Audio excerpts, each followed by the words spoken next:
One Cat of the other bench. bases for your cross complaint is emotional distress. And I married her when she wasn't pregnant. So I got the annulment when she wasn't pregnant, and then I impregnated her after the annulment.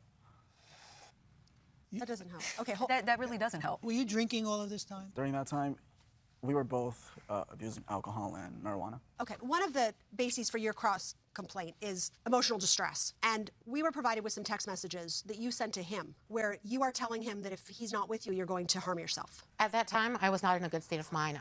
I would say that I was in a depressed state of mind, but also I was in a relationship with someone who was abusive to me.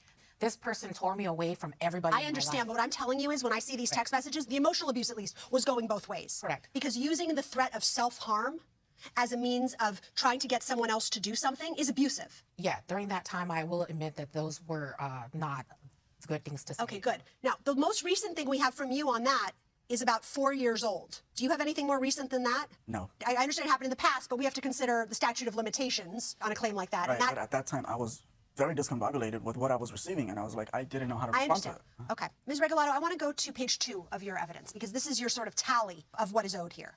So obviously we have the car payment. There's also the insurance payments, and those were the payments that you were making so that he could use the car for Uber, correct? Right. It was part of that arrangement. Yes. 1% interest, is that interest that you've put on yourself Correct. for him not paying you back all this time? Yes. Okay. What are late fees? For months that he didn't pay any payments. So on some months he made payments, but most of the time he did it. And I told him that he would have a late fee for that. And he would say, put it on my tab. What is expense/losses of $556? So the expense/losses is damages that I had to repair. So he broke my door. He also broke the stairwell. And I had to purchase items from Home Depot to repair these things. Did you break the door? I was trying to try to get her to open the door because every time there is an altercation where she wants me to leave, she holds on to my items and makes Okay. it impossible for me to leave. Does she still have any of your items? No, because I was able to, while she was, at work, to Get get them my back. items. Okay. Yeah. Thank you. Okay, thank you very much. We're going to excuse you and deliberate in this case. Thank you. This court is now in recess. The exit to the right.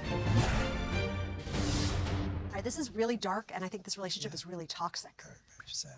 Fortunately, we're really not being asked to weigh in on the relationship, except I guess to a certain extent from the defendant's counterclaim.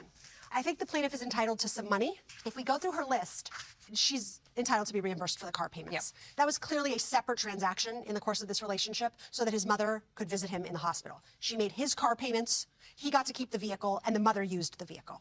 So I would give her the money for the car payments. much is that? To me, that's it. I'd give her the damages to her home. Ah, you're right. Yodine, I absolutely agree with you. How much is the damage damages to the home? For the home? It's $556. So yeah. So if you add up the car and the damages to the home, it's about $3,000. But I feel very strongly she's not entitled to interest. She's not entitled to impose her own late fees. And the rest of this, the insurance that she was paying for, this was part of a deal. She agreed to pay his car insurance, not to be reimbursed for it, but to make the insurance payments so that he could drive for Uber, so that he would watch their child while she attended school, and so that he could make payments back to her, many of which he did. Now, the fact that he has paid her back goes with the insurance deal. He doesn't get to count that against what we have here today. Right.